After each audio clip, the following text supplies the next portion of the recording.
TV UAC y el Centro de Investigaciones Interdisciplinarias presentan Tiempo y Memoria, con Cecilia Figueroa. Comenzamos. Buenas tardes, bienvenidos a Tiempo y Memoria. Hoy tengo el honor de que me acompañe una colega de la Facultad de Filosofía, quien hace un mes, el mes pasado, nos dio la agradable noticia de que fue a Puebla a recibir una medalla muy importante, un premio muy importante. Ella es especialista en cocina mexicana, investigadora. Ella es docente de la licenciatura en gastronomía de la UAC y ya nos ha acompañado. Es Adriana Guerrero Ferrer. Hola, Adriana. Hola, Ceci. Muchas gracias. ¿Cómo están? Presúmenos.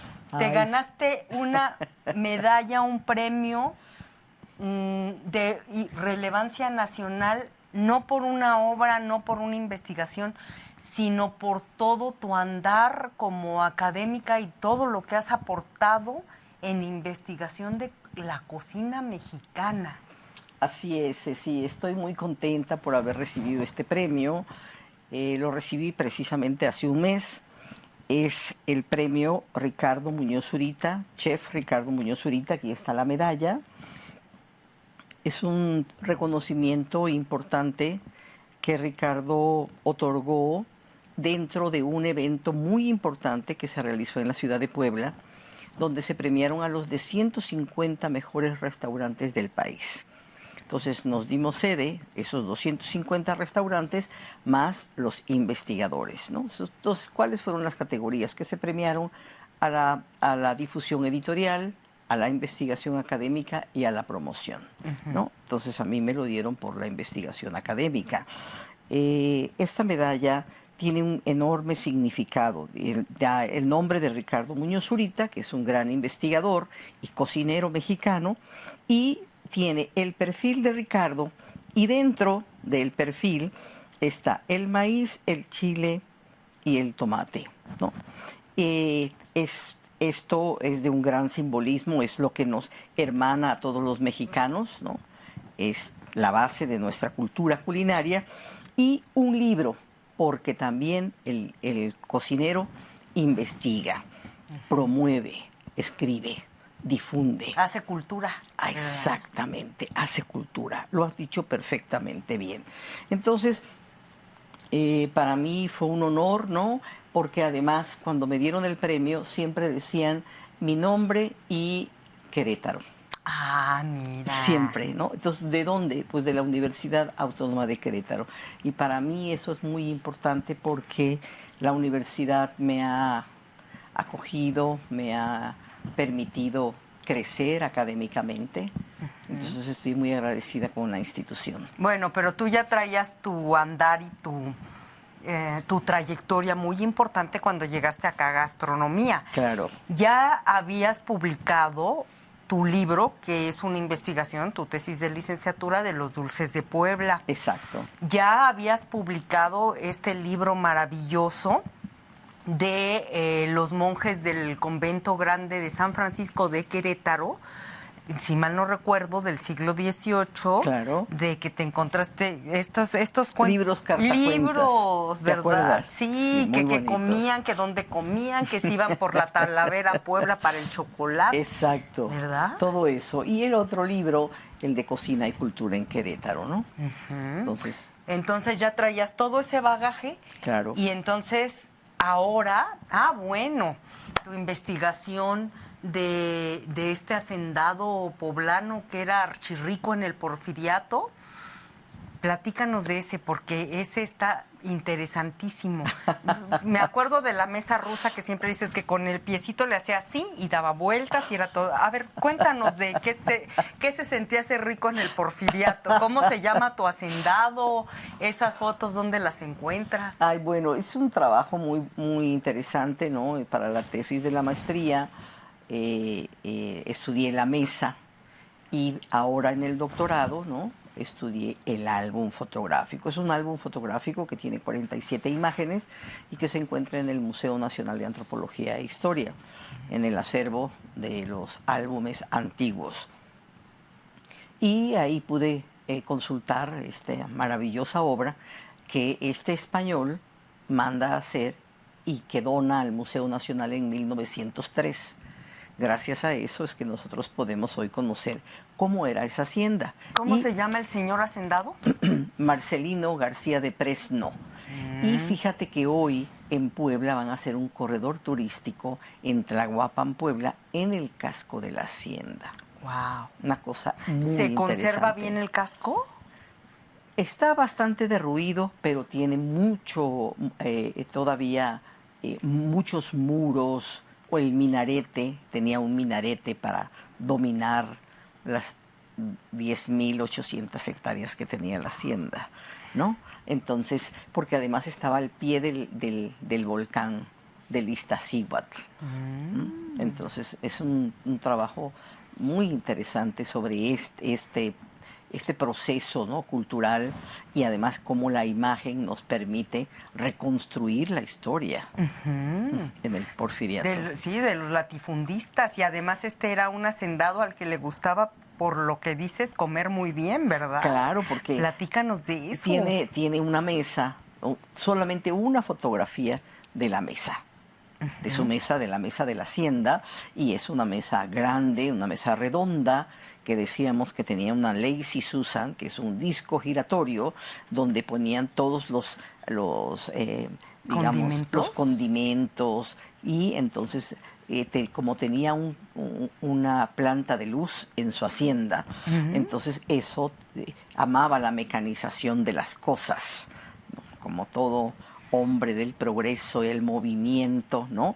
Y entonces de la cocina al comedor venía un rielecito con unas vagonetitas, y ahí venían puestas la sopera, los platos, ¿no? Y entonces ya llegaba eso, se detenía y ya se servía ahí en la mesa algún familiar muy cercano de él, porque no le gustaba que estuvieran los criados escuchando pues la plática en el comedor. Eso era muy privado y muy íntimo. A lo mejor algún negocio, algún asunto familiar.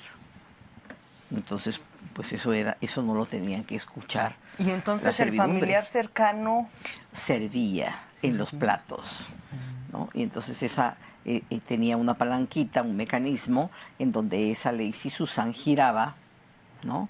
Y entonces acercaba a los comensales los condimentos, ¿no? Y estaban también los vinos, las copas para el agua, las copas para el champán, las copas para el vino blanco, el vino tinto, ¿no? Entonces hacemos una lectura de la mesa y de los procesos de civilización, porque en la mesa lo que Norbert Elias nos dice, que están esos procesos de civilización, de sentarte a la mesa, saber utilizar esos utensilios, ¿no? Es como una disección. Oye, y infiero que es una mesa, descríbenosla, elegantísima, con un mantel divino, una vajilla, 800,529 cubiertos, la cucharita para el café, que no se te vaya a confundir con la del postre. Claro, por supuesto. De eso, ¿sí? No, sí. Para hacer la lectura, no, hacía yo acercamientos, a veces se pixeleaba un poco la imagen, pero hacía acercamientos y pude leer, por ejemplo, algunas etiquetas de los vinos. En una mesa de un señor acaudalado, los vinos se ponían en la mesa, pero que tuviera etiqueta la botella, ¿no? Porque si no, entonces era un vino a granel. Entonces eso disminuía, ¿no?, el caché del personaje. Entonces ahí tenía la champagne de la viuda de Clicquot. Entonces ahí dice, de la viuda de Clicquot, una mujer muy importante que tuvo un viñedo importantísimo en Francia y todavía sigue siendo muy famoso y muy, muy rico, ¿no? Y entonces pude ver también toda la cristalería y la vajilla blanca. Según Ángel Muro, un tratadista culinario español, porque estudié en tratados culinarios para poder hacer la lectura de la mesa. Y obviamente el manual de Carreño, ¿no? Ay, De este el manual. venezolano que es tan importante para poder hacer una lectura de la mesa.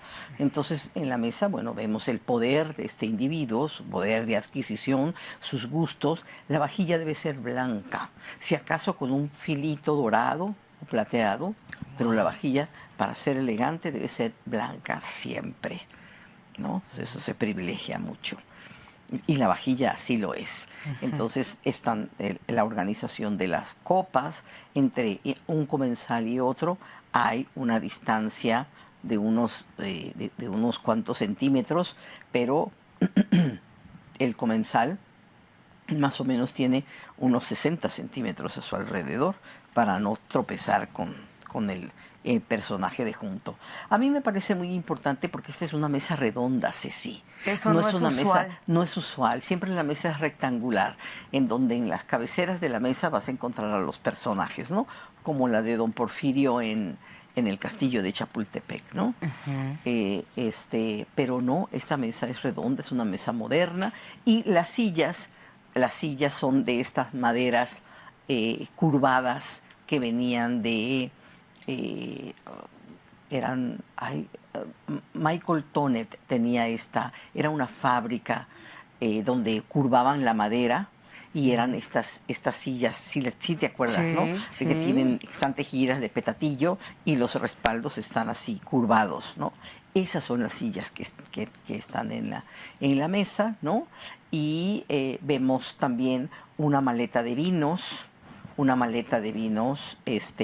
con como de raso adentro, forrada la maleta y muy colocadas las botellas y con sus cinchos que las sujetan para que cuando levantes no se golpeen las botellas, ¿no? Eso también está ahí. Están las tacitas con sus platos. Probablemente a lo mejor alguna tenía un monograma. Él era muy dado a que en sus propiedades hubiera el monograma, la M y la P, Marcelino Presno, entrelazadas, ¿no? Entonces a lo mejor la servilleta, la vajilla, porque también eso se mandaba a hacer, ¿no? Entonces, eso es lo que nosotros estamos leyendo ahí, pero lo que leemos también es la mentalidad de un individuo, las formas de vida. Es ostentación de poder en Claro, la mesa. por supuesto. Porque además, qué tan común, tú que eres especialista en eso, es que los personajes de esa época le tomen foto a la mesa. Era escaso, fíjate. Cuando es el centenario, en el Porfiriato, de la independencia, entonces se tomaron muchas fotografías de las casas de los ricos. Y entonces sí está el comedor, pero no están las mesas puestas. Sí está el comedor, pero fue una ocasión especial en donde se tomaron esas imágenes, se tomaron esas fotografías, pero no era común.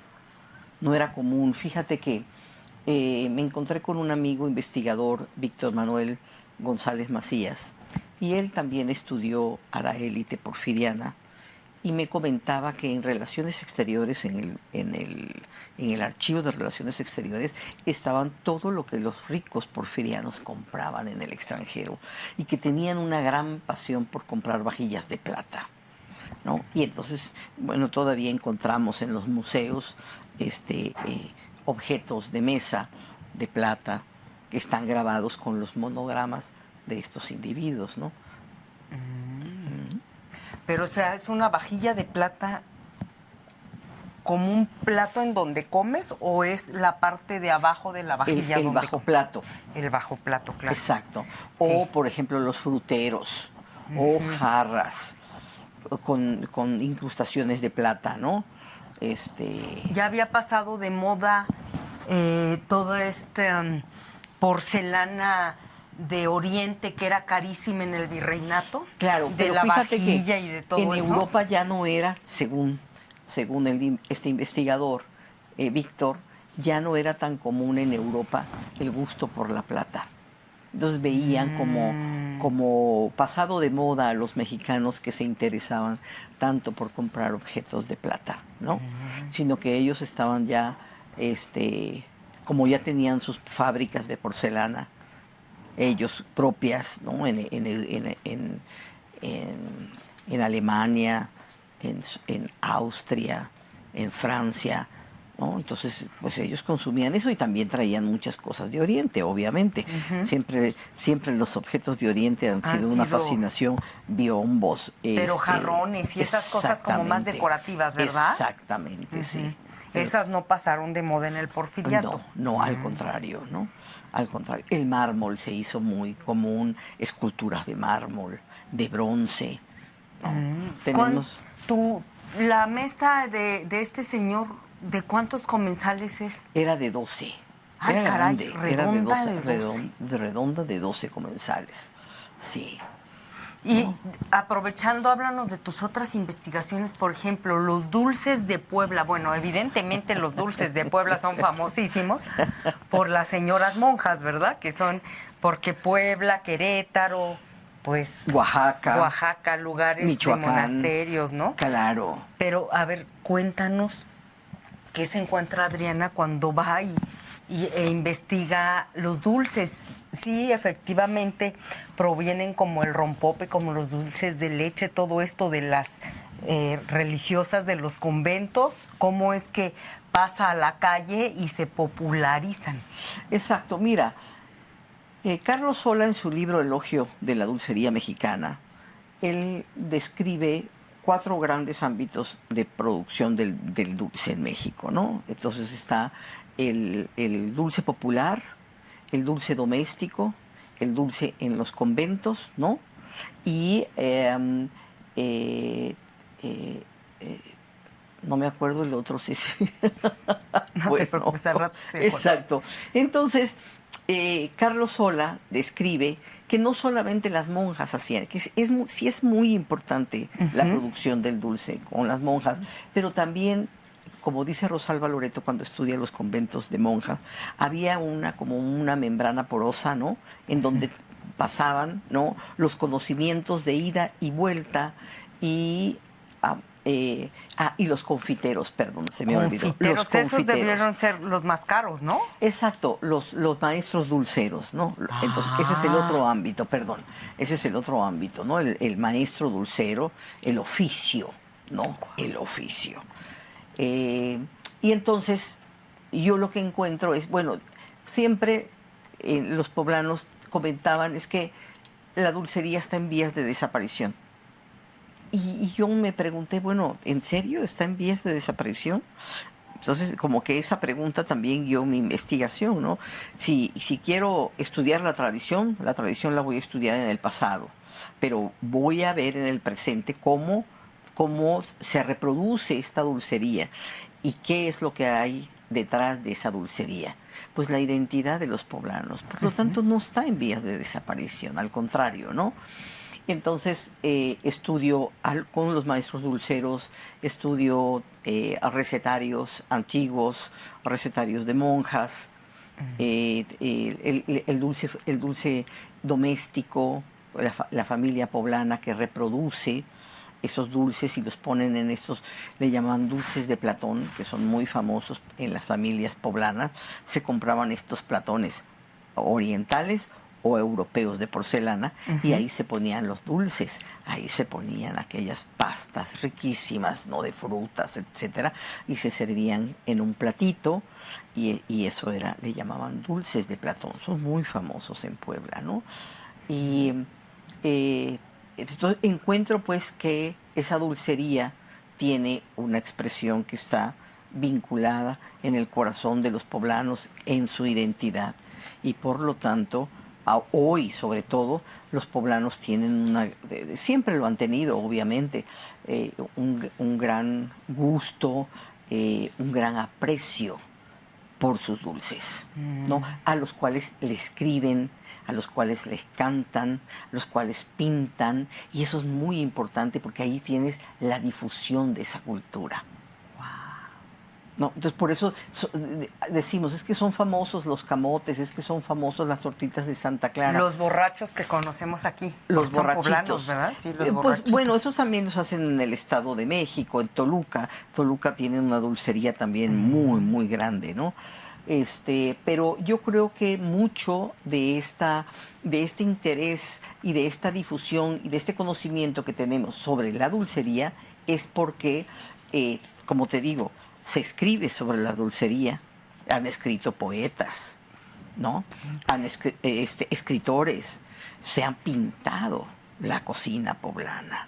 ¿Los poblanos no conciben una comida sin esos postres? Exactamente. Porque bueno, aquí haciendo el comparativo con Querétaro, a mí me da mucha risa y vergüenza, porque, o sea, don Guillermo Prieto, sí, en sus viajes de orden suprema consigna que los dulces de Querétaro son famosos, pero los de las monjas. Exacto. Solo los que venden las monjas.